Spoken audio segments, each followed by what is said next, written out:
ዛሬ ስለ ለይለቱል ቀድር የምናወራ ይሆናል። አሰላሙ አለይኩም ወራህመቱላሂ ወበረካቱ። አምላካችን አላህ ተዓላ በሱረቱል ቀድር ላይ ኢና አንዘልናሁ ፊ ለይለቱል ቀድር ይላል። እኛ ቁርአንን በመወሰኛይቱ ሌሊት አወረድንላል። መወሰኛይቱ ሌሊት ወይም ደግሞ ለይለቱል ቀድር ማለት ምን ማለት ነው? ድሮ በልጅነት እያለን አንድ ነገር ነበር የምናውቀው። እሱም ከሰማይ የሚታይ ብርሃን፣ በቀን ወይም በማታ የሚታይ ብርሃን ነበር ሰው የሚታበቀው ማለት ነው። ቅሉ ግን እንደዛ አይደለም። ከሰማይ የሚታይ በአይን የሚታይ ብርሃን ሳይሆን መንፈሳዊ የሆነ ብርሃን ከአላህ ዘንድ የሚሰጥበት ሌሊት ናት ማለት ነው ባጭሩ። ይህች ሌሊት አላህ Subhanahu Wa Ta'ala ሰዎች የለመኑትን ሁሉ የሚሰማበት፣ አማኞች ትልቅ አጅርን ትልቅ ሐሰናን የሚያገኙበት ሌሊት ናት። ማለትም ለይለቱል ቀድር ብሎ ማለት በአይን የሚታይ ብርሃን ሳይሆን ሰዎች በዛች ሌሊት ላይ ኢባዳ እያደረጉ ካደሩ ወይም ደግሞ ኢባዳ እያደረጉ ከተጋጠሙ ከ1000 ወራት በላይ ኢባዳ እንዳደረጉ የሚቆጠርበት ሌሊት ነው። ማለትም 83 አመት ከ4 ወር ኢባዳ ያደረጉትን ያክል የሚታሰብበት የሆነ ነው ማለት ነው። ባጭ ያን ያክል አጅርን የሚያገኙበት የሆነ ሌሊት ነው።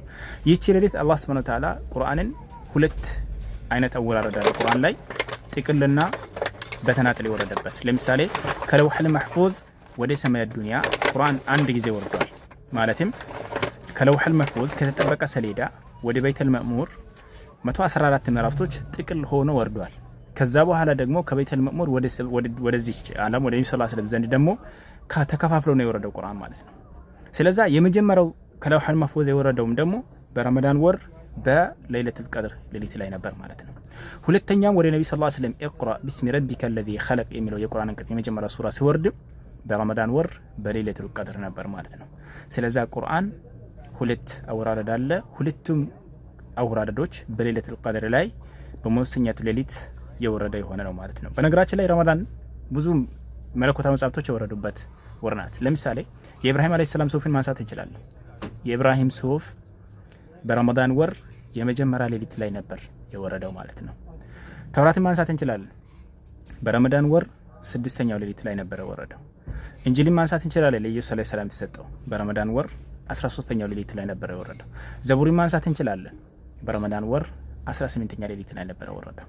ቁርአን ግን በረመዳን ወር በለይለቱል ቀድር ወይም ደግሞ በመወሰኛቱ ሌሊት ነው የወረደው ማለት ነው።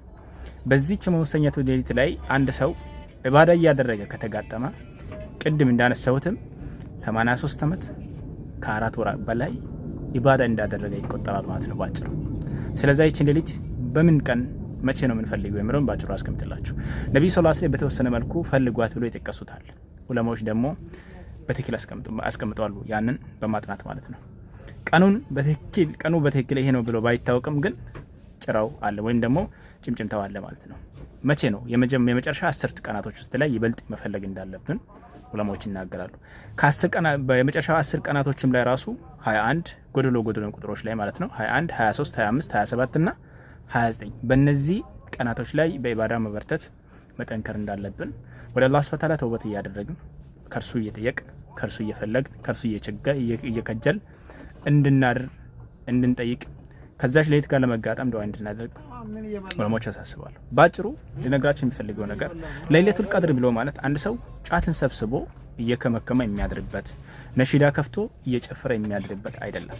ወደ አላህ Subhanahu Wa Ta'ala በመመለስ ቁርአንን በመቅራት ተሐጁድን በመስገድ ሰላተ ሌሊን በመስገድ የተለያዩ ኢባዳዎችን ዱዓ እያደረገ የሚያድርበት እንጂ ጫትን ሰብስቦ አንድ ቤት ላይ ሆኖ ለይለቱል ቀድር ዛሬ የምናገኝበት ነው እያለ ቡና እያፈላ አንዱ በቡና እየመረቀነ ሌላው በጫት እየመረቀነ የሚያሳልፍበት የሆነ ሌሊት አይደለም።